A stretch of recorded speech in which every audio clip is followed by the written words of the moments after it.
Okay, ladies, I am way behind.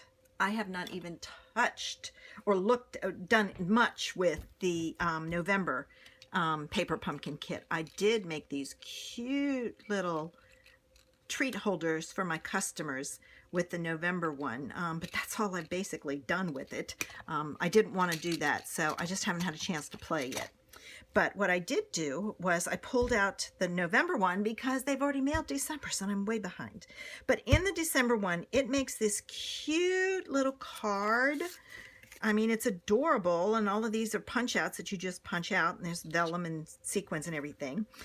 And then they give you this envelope, and you need to know that the envelope is 3 5/8 by 5 1/8. So you can mail this. The smallest you can mail at the post office is 3 by 5. So this you can mail in the mail. So I'm glad to see that Stampin' Up! Made the envelope a little bigger than it needed to be just so we could mail it. I thought this would make a adorable scrapbook page. So that's what I'm going to share with you now. Okay. When you have your, and I got to flip this around. I was playing with some things. All right. When you have this put together, which is what they have in the thing, and you put on your page, it's really tiny. So I thought, oh, it would be cute to have the hills back behind it. So what I did was I said, okay, here's what I'm going to do. I'm going to take some white paper, and I'm using this one because I did this for each of them, and I don't know where the pieces are. I flipped it to the back, and then I traced it using a mechanical pencil. Now this was a full sheet of 12 by 12 white. And when I got down to here, I flipped it over, lined it up, traced it this way, flipped it over, flipped it over and lined it up this way and finished tracing it. And then I cut it out. Now since I started with it this way, which is the back of the piece, I marked this the back. Then I took my template, I laid it on my, oops, wrong way, my paper, and I traced it. Now, my suggestion is to use a mechanical pencil because the eraser on these is phenomenal. I found this out from another stamper. I can't even remember where, but they were saying that they use them because they are so good. So that's my suggestion to you. But I traced it. All right, and as you can see, this was, when I traced it, it was 11 inches, not 12, because I used scrap. So I knew I had to flip it over afterwards, line it up, and finish tracing out for the full 12 inches. This was the back, so after I cut it, I can flip it over and put it here, like so. Then I did a second one, and I laid my paper next to it, and it's going to take some finagling here. This one goes on like this. This one goes here, so it matches up. So your hills continue. Now, if you're not anal like I am, just cut it out. But I'm anal, and I wanted them to match. So I did that for each of the colors. All right. So I have, this is my back one. This will be the one in front. And then this one will go on like this. But what I need to do now is to add my pieces. So what I did was I stamped my trees like in the kit, and I'm going to add my trees in back behind this like this, so you won't have a break in the line.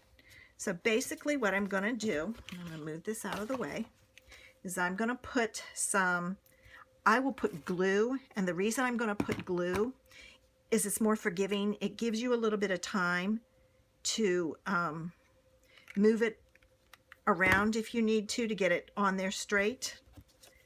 So this is the right one. So I know it has to go about here. So, and if I have to, what I'm going to do is I'm going to make sure my pieces at the top are down far enough that they can't be seen. And then if I have this little bit here, I will take my scissors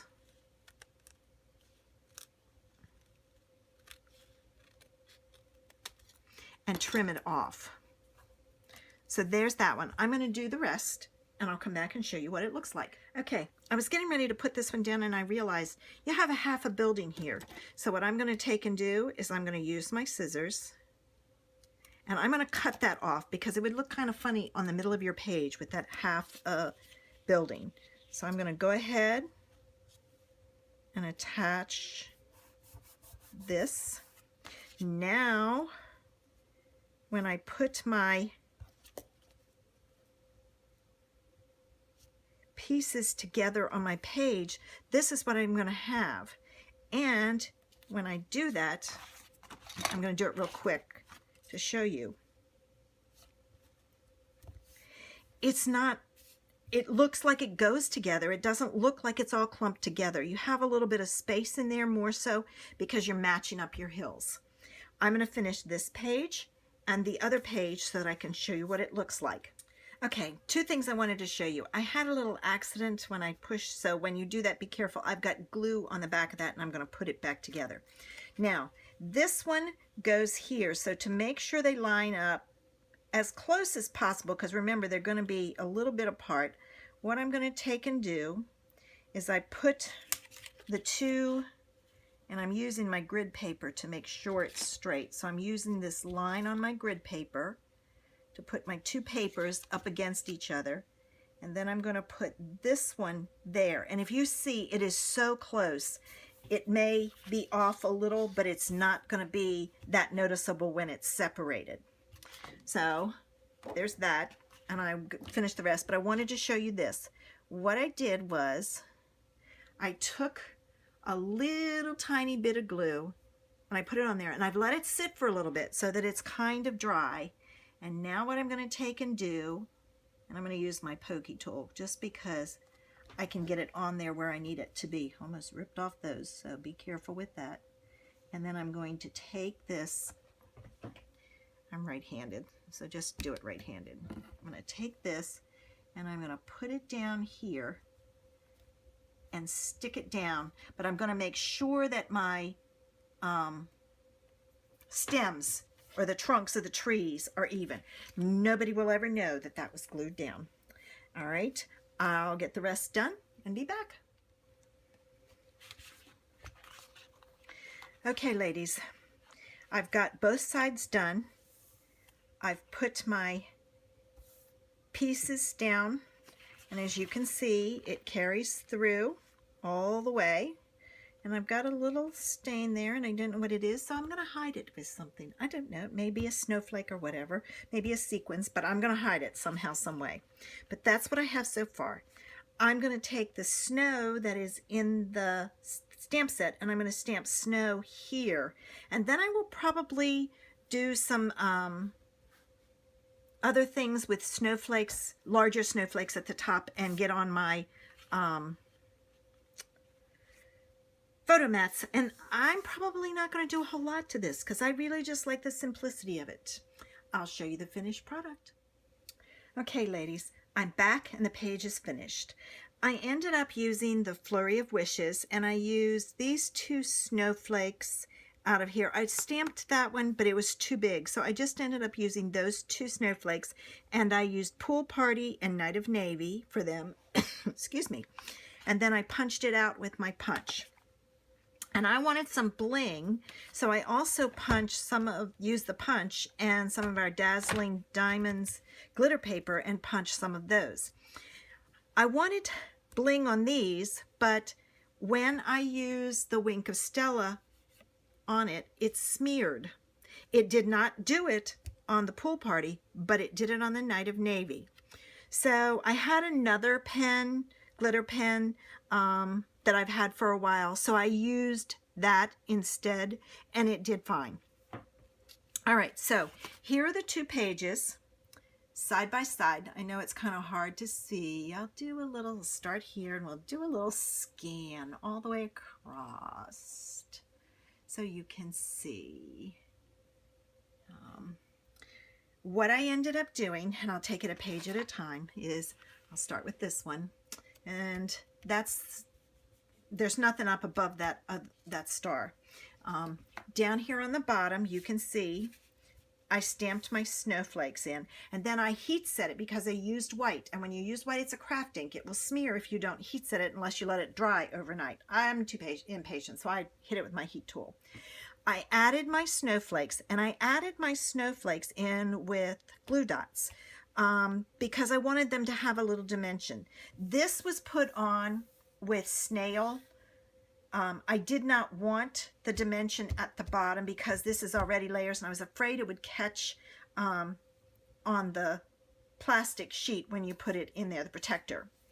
What I did do was I have a 4x6 here, and this is a 3x4.